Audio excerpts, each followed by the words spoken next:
Hello નમસ્કાર મિત્રો, દરેકનું હાર્દિક સ્વાગત છે મિત્રો. ધોરણ 6 અને વિષય સામાજિક વિજ્ઞાન તેની અંદર આપણે નકશાપોથી મિત્રો જોઈ રહ્યા છીએ. પાઠ નંબર છે 10 પૃથ્વીના આવરણો.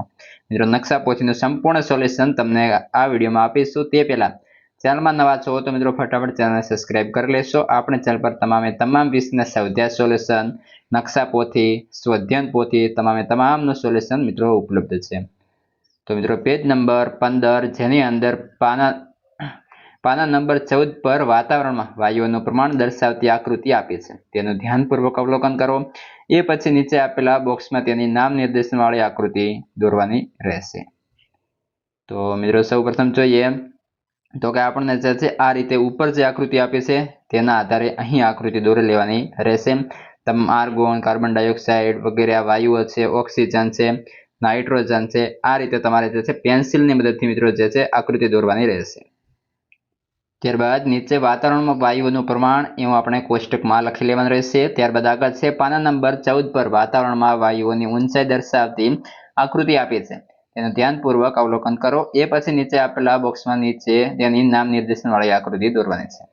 તો આપણે જોઈએ તો કે મિત્રો આ રીતે આકૃતિ દોરી લઈશું અને ત્યારબાદ સૌપ્રથમ 130°, 110, 20 અને 0 કિમી આવી રીતે તમારે મિત્રો લખવાનું રહેશે. નીચે લખવાનું રહેશે વાતાવરણમાં વાયુઓની ઊંચાઈ. વધીએ આગળ. મિત્રો જે નકશો આપેલો છે એશિયાનો, તેની અંદર જે આપણને દેશો દર્શાવેલા છે એ જ દેશો અહીં નીચેના નકશામાં દર્શાવવાના રહેશે. તમે જોઈ શકો છો એશિયા છે, ત્યારબાદ છે મિત્રો પેસિફિક મહાસાગર વગેરે વગેરે, ઓસ્ટ્રેલિયા છે. તમે જે છે મિત્રો વિડીયોને સ્ટોપ કરી દર્શાવી લેશો. આ રીતે તમારે મિત્રો જે છે આપણે સરસ મજાનું સુંદર અક્ષરે સોલ્યુશન તમને આપ્યું છે.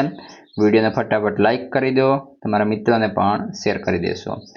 આગળ પ્રશ્ન નંબર 7. નીચેના દરેક પ્રશ્નના ઉત્તર માટે આપેલા વિકલ્પોમાંથી સાચો વિકલ્પ આપણે શોધીને લખવાનો રહેશે. તેનો ક્રમ અક્ષર પ્રશ્નની સામે આપેલા બોક્સમાં લખો.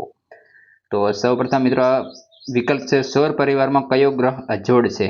તો મિત્રો પૃથ્વી, ઓપ્શન સી આવશે. તમે અહીં જોઈ શકો છો આપણે સી લખેલો છે, એવી રીતે તમારે લખવાનો રહેશે. ત્યારબાદ આગળ છે બીજા નંબરે પૃથ્વીના મુખ્ય આવરણો કેટલા છે? તો 4 આવરણો, ઓપ્શન એ. 3 મૃદા શબ્દનો અર્થ શું થાય છે? તો મિત્રો મૃદા શબ્દનો અર્થ થશે માટી, ઓપ્શન બી. ત્યારબાદ મૃદાવરણમાં પૃથ્વીની સપાટીથી આશરે કેટલા ટકા ભાગ રોકે છે? તો મિત્રો મૃદાવરણ છે 29% ભાગ રોકે છે, ઓપ્શન ડી સાચું બનશે. ત્યારબાદ આગળ વિકલ્પ નંબર 5. સામાન્ય રીતે દર 1 કિમી ઊંડાઈએ જતા આશરે કેટલા સેલ્સિયસ તાપમાનનો વધારો થાય છે? તો 30 સેલ્સિયસ. જલાવરણ પૃથ્વીની સપાટીથી આશરે કેટલા ટકા ભાગ રોકે છે? Option A 71%. 7 મહાસાગરોના તળિયે કેટલા કિમી જેટલી વિશાળ અને ઊંડી ખાઈઓ છે? તો 10 થી 11 કિમી. 8 પૃથ્વી પરના પાણીના કુલ જથ્થાની કેટલા ટકા પાણી મહાસાગરોમાં રહેલું છે? તો 97%. ત્યારબાદ આગળ છે આશરે કેટલા કિલોમીટરની ઊંચાઈ સુધીમાં વિવિધ વાયુઓના આવરણ કે વાતાવરણ કહે છે? તો 800 થી 1000. ત્યારબાદ પૃથ્વીનું કયું આવરણ નરી આંખે જોઈ શકાતું નથી? તો મિત્રો 10માની અંદર ઓપ્શન એ આપણો સાચો બનશે, એટલે કે વાતાવરણ. ત્યારબાદ 11 પૃથ્વીનું કયું આવરણ રંગ, ગંધ અને સ્વાદ રહિત છે? તો એ પણ વાતાવરણ, ઓપ્શન સી. વાતાવરણમાં ઓક્સિજન વાયુનું પ્રમાણ આશરે કેટલા ટકા છે? તો 20.99 એટલે કે 21%. 13 વાતાવરણમાં નાઇટ્રોજન વાયુનું પ્રમાણ આશરે કેટલા ટકા છે? Option B 78.03%. ત્યારબાદ આગળ વાતાવરણમાં કાર્બન ડાયોક્સાઇડ વાયુની હાજરી આશરે કેટલા કિમીની ઊંચાઈ પછી ઓછી થતી જાય છે? તો ઓપ્શન એ 20 કિમીની ઊંચાઈ પછી. વિકલ્પ નંબર 15 જેની અંદર વાતાવરણમાં ઓક્સિજન વાયુની હાજરી આશરે કેટલા કિમીની ઊંચાઈ પછી ઓછી થતી જાય છે? Option C 110 કિમીની. 16 વાતાવરણમાં નાઇટ્રોજન વાયુની હાજરી આશરે કેટલા કિમીની ઊંચાઈ પછી ઓછી થતી જાય છે? ઓપ્શન બી 130 કિમીની ઊંચાઈ પછી. વિકલ્પ નંબર મિત્રો 17 વાતાવરણનો કયો વાયુ સૂર્યના જલદ પારજાંબલી કિરણોનું શોષણ કરી પૃથ્વીની સૂર્યની પ્રચંડ ગરમીથી બચાવે છે? Option D ozone. નીચેના પૈકી કયો વાયુ સ્વાસ્થ્યવર્ધક છે? ઓપ્શન બી ઓઝોન. 19 વાતાવરણના કયા ઘટકને કારણે પૃથ્વી પર પડતો સૂર્યપ્રકાશ તરફ ફેલાય છે? ઓપ્શન સી રજકણો. ત્યારબાદ આગળ 20 પૃથ્વીના કયા આવરણના માધ્યમથી અવાજ સાંભળી શકાય છે? ઓપ્શન બી વાતાવરણના કારણે.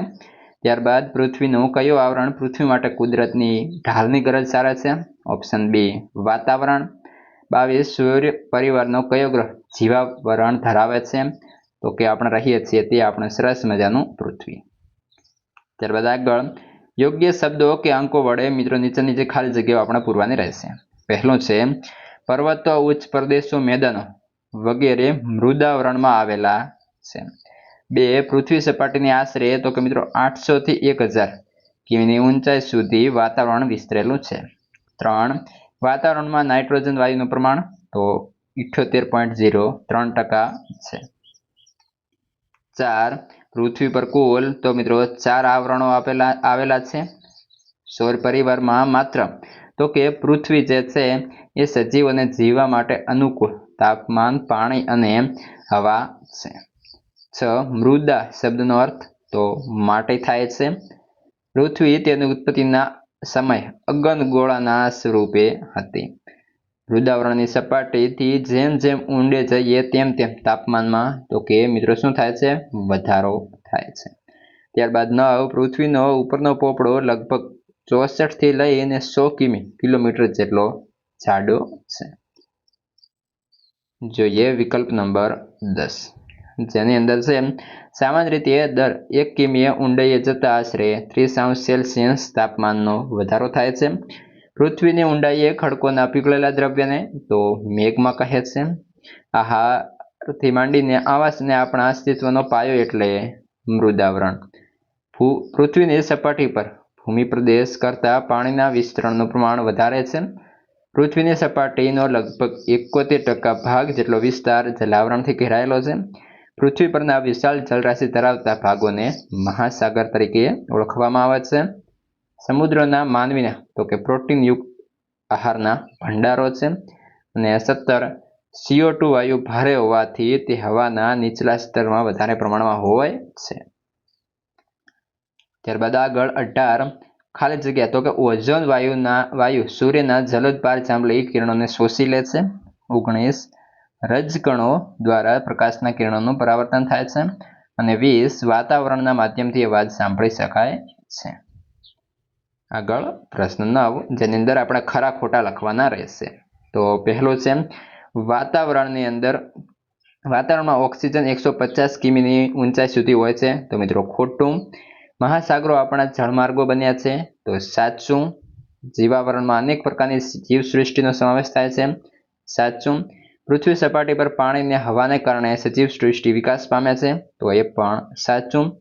ત્યારબાદ ઓઝોન વાયુ સૂર્યના પારજાંબલી કિરણોથી પૃથ્વીના પરના સજીવોને બચાવે છે. સાચું. પૃથ્વી ઉપરનો પોપડો સામાન્ય રીતે માટી અને પ્રવાહી પદાર્થોનો બનેલો છે. તો એ પણ સાચું. પૃથ્વીના પોપડાના નીચલા ભાગને મૃદાવરણ કહે છે. સાચું. ઊંડા સમુદ્રમાં પૃથ્વીનો પોપડો પાતળો હોય છે. સાચું. પૃથ્વી સપાટીનો આશરે 29% ભાગ મૃદાવરણે રોકેલો છે. સાચું. પૃથ્વી સપાટી પર ભૂમિ વિસ્તાર કરતાં પાણીના વિસ્તારનું પ્રમાણ ઓછું છે. ખોટું. 11 સમુદ્રના પાણીમાંથી મીઠું મેળવવામાં આવે છે. સાચું. વાતાવરણને નરી આંખે જોઈ શકાતું નથી. સાચું. પૃથ્વી સપાટી ઊંચે જતા હવા ઘટ્ટ બનતી જાય છે. ખોટું. વાતાવરણમાં ઓઝોન વાયુનું પ્રમાણ ખૂબ ઓછું છે. સાચું. વાતાવરણ પૃથ્વી માટે કુદરતની ઢાલની ગરજ સારે છે. તો એ પણ સાચું. પ્રશ્ન 10 બંધ બેસતા જોડકા જોડો. જેમાં પહેલું જોઈએ મૃદાવરણ. તો મિત્રો તેની અંદર આપણો ઓપ્શન 4 એટલે કે આવશે માનવ સહિત અનેક સજીવોનું નિવાસસ્થાન. 2 વાતાવરણ તો વિવિધ વાયુઓનું આવરણ. 3 જીવાવરણ તો માનવીના જીવન નિર્વાહનો આધાર. અને 4 જલાવરણ તો આવશે સજીવ સૃષ્ટિનું અસ્તિત્વ. ત્યારબાદ પ્રશ્ન છે જેની અંદર આપણે ઉત્તર આપવાના રહેશે. પહેલો પ્રશ્ન પૃથ્વીના મુખ્ય આવરણો કયા કયા છે? તો મૃદાવરણ, વાતાવરણ, જીવાવરણ અને જલાવરણ. પ્રશ્ન 2 વાતાવરણના મુખ્ય વાયુઓ કયા છે? તો નાઇટ્રોજન, ઓક્સિજન, કાર્બન ડાયોક્સાઇડ અને ઓઝોન. 3 જીવસૃષ્ટિમાં કોનો સમાવેશ થાય છે? તો મનુષ્યો, વનસ્પતિ અને પ્રાણીઓનો સમાવેશ થાય છે. 4 પૃથ્વીનો પોપડો શાનો બનેલો છે? તો માટી અને ઘન પદાર્થોનો બનેલો છે. પ્રશ્ન 5 વાતાવરણમાં શું શું ભળેલું હોય છે? તો રજકણો, વાયુઓ, ઉલ્કાઓ અને ક્ષારકણો. 6 ઓઝોન વાયુનું પ્રમાણ કયા વિસ્તારમાં અને ક્યારે વધુ હોય છે? તો ઓઝોન વાયુનું પ્રમાણ વહેલી સવારે ખુલ્લા મેદાન અને સમુદ્રમાં વધુ હોય છે. ત્યારબાદ આગળ 12 નીચેના પારિભાષિક શબ્દોની સમજૂતી લખો. પહેલો છે જલાવરણ. તો પૃથ્વીની સપાટી પરના પાણીથી ઘેરાયેલા ભાગને જલાવરણ કહે છે. તેમાં મહાસાગરો, સમુદ્રો, ઉપસાગરો, સરોવરો, તળાવો, નદીઓ વગેરે જળાશયોનો સમાવેશ થાય છે. જલાવરણ પૃથ્વીની સપાટીના લગભગ 71% ભાગ વ્યાપેલો છે. 2 વાતાવરણ. પૃથ્વી સપાટીથી લગભગ 800 થી 1000 કિમીની ઊંચાઈ સુધી વિસ્તરેલા વાયુના આવરણને વાતાવરણ કહે છે. વાતાવરણ રંગવિહીન, સ્વાદરહિત અને વાસરહિત છે. તેમાં કેટલાક વાયુઓ તેમજ પ્રવાહી અને ઘન પદાર્થો આવેલા છે. 3 મૃદાવરણ. મૃદાવરણ એટલે માટીનું આવરણ. પૃથ્વી સપાટી પરના ભૂમિભાગોને મૃદાવરણ કહે છે. તે માટી અને ખડકો જેવા ઘન પદાર્થોનો બનેલો છે. તેથી તેને ખડકાવરણ કે ઘનાવરણ કહે છે. તે પૃથ્વીનો લગભગ 29% ભાગ રોકે છે. 4 જીવાવરણ. મૃદાવરણ, વાતાવરણ, જલાવરણ જે ભાગમાં જીવસૃષ્ટિ અસ્તિત્વમાં છે તેને જીવાવરણ કહે છે. સૌર પરિવારમાં માત્ર પૃથ્વી જીવાવરણ અસ્તિત્વ ધરાવે છે. જીવાવરણમાં માનવો, વનસ્પતિઓ, પ્રાણીઓ અને જીવજંતુઓનો સમાવેશ થાય છે. મિત્રો, આ હતો તમારું સરસ મજાનું સોલ્યુશન. હવે આગળના પાઠનું સ્વાધ્યાય પોથીનું સોલ્યુશન હોય, નકશા પોથીનું હોય કે મિત્રો અન્ય કોઈ પણ સ્વાધ્યાય પોથીનું હોય, સંપૂર્ણ સોલ્યુશન આપણી ચેનલ પર ઉપલબ્ધ છે. અને વધુમાં આ વિડીયોના ડિસ્ક્રિપ્શનમાં જશો ત્યાં તમામ પ્રકારની લિંક આપેલી છે.